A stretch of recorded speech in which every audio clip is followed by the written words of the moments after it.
Okay, so I'm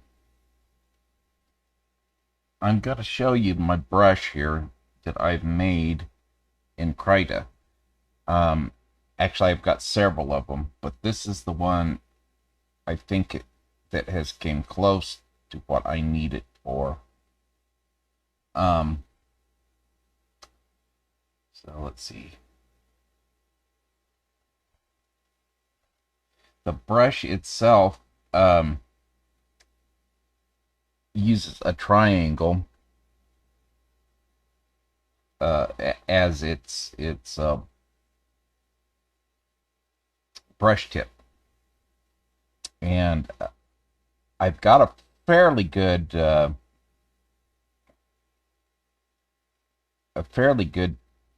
brush. I think it's working close to what I need it to do.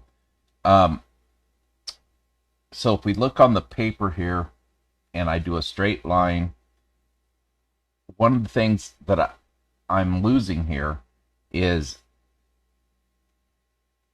I like it to taper out when I finish the brush stroke, but it's not doing that. It's um, it's coming to a solid end, which is fine for some brushes, but this particular brush, I wanted it to fade out at the end of my stroke, and I'm not able to get that to work. The other thing is, if you look at the long stroke here, it does fade out, but that's the end. I can go like that, but I can the movement here. I'm still moving the brush around, and the stroke has ended quite a while ago. Um, this is close to what I want my brush to look like, and I have the ability to do like a watercolor wash with it. Um,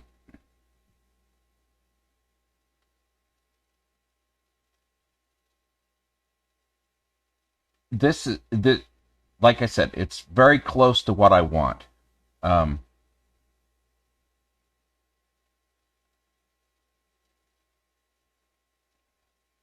However, I need to keep consistent with my art project, which is a cartoon dog that I do called Little Pup.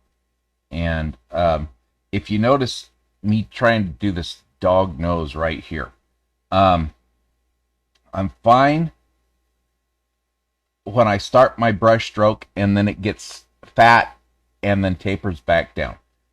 Um, there's no way around it. And if I go sideways on my brush, I get these fades, which is a nice feature, but I don't necessarily want that on every brush. Um, the additional problem I'm having here is let me get rid of that and make a new layer. Um, okay, so let's say I want to consistently create a mirror. So let's draw half of a face here for this little dog face here. Um, and for whatever reason, we're going to say that I want to mirror this exactly to make like a thumbnail or something. Um, so I've got half of my dog face here. Um, and you notice that I draw on an angle. That's my style. Um, I can't get around that. So I need to be able to rotate my canvas. And rotating the canvas is okay. That's fine.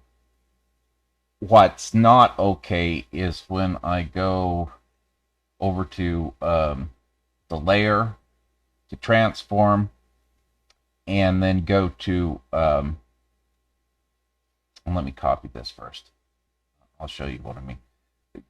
So I copy the image, paste it back in like this, go over to layer, transform, then I'm going to mirror the layer horizontally. Okay, fine. I can do that. However, now I need to rotate it. Um, what I need this to do, or what I think would be a good feature, would be not for it to automatically um, create a horizontal thing, but keep it in a box to where that box is rotatable.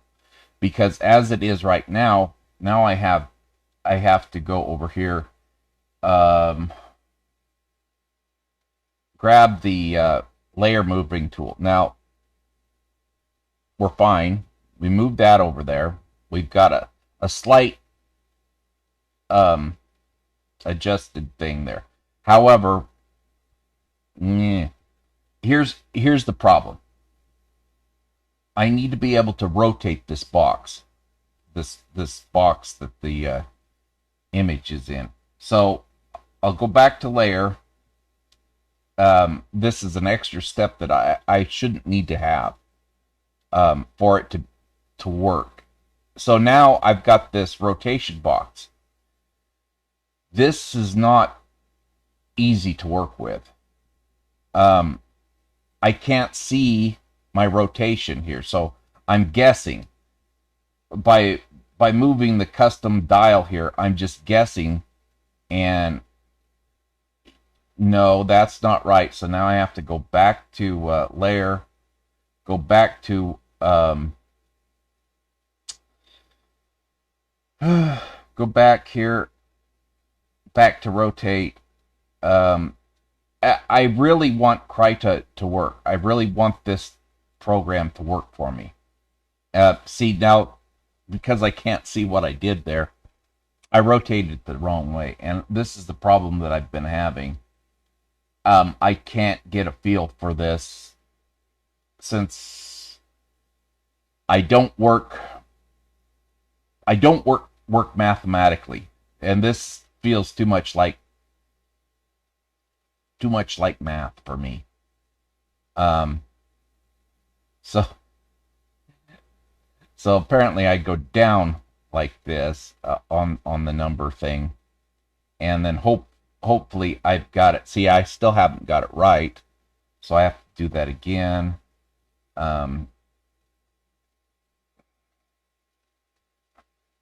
It becomes rather than enjoyable art, it becomes a chore. And as an artist, me painting should not become a chore. See, now I've got it close to where I would like it. Everything else is working great. I really like the idea of the program. I'm gonna stop this video though, and then I'm gonna import this into the other art program, and probably make a second video to show you the differences of my brush.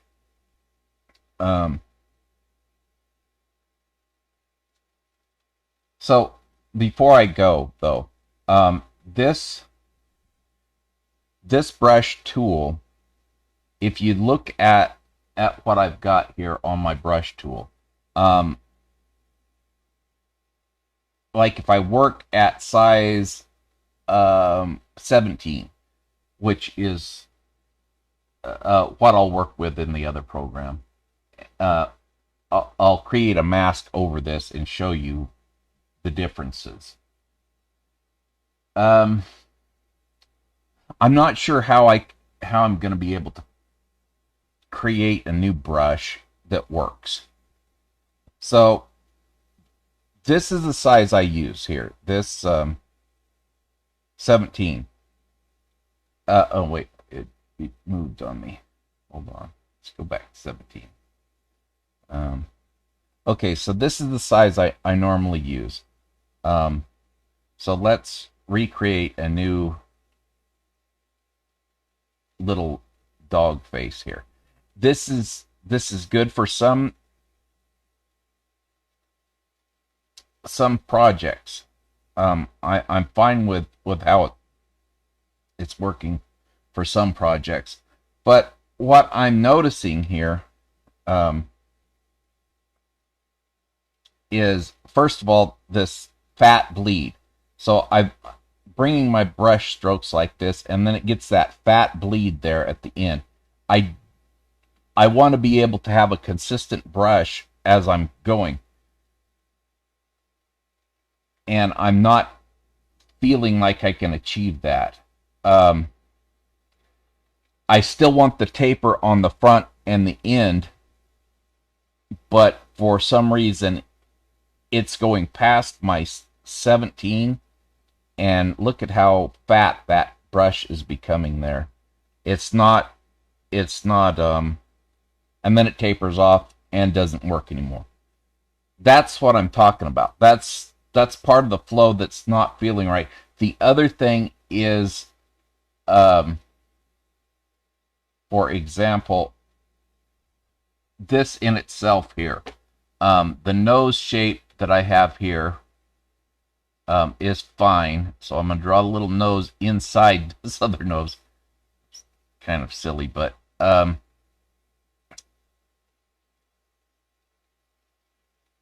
not able to achieve a crispness to this brush, which I need just a little bit more of a crisp edge to this brush. I don't know how to explain it, but it's not there.